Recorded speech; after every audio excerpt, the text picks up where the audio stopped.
সকালবেলা এক ছেলের 200 টাকা ফিক্সি ভুল নাম্বারে চলে গেল। ফোনের অবশিষ্ট 8 টাকা 20 পয়সা বরাদ্দ কল দিল ভুল শুধরানোর জন্য। ফোন রিসিভ করলো একজন সুকণ্ঠী বালিকা।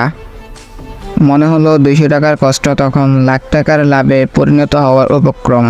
হাই হ্যালো এরপরে শুরুটি ছেলেটি করল।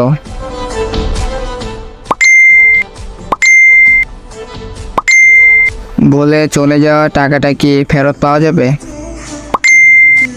ভুলে চলে যাওয়া জিনিসটা ভুলে গেলেই ভালো, তাই না?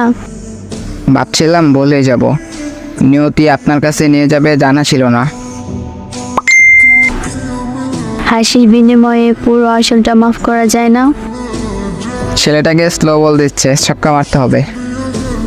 যদি হাসিটা চোখে দেখতে পেতাম তবে না হয় আর যে বিবেচনায় রাখতাম।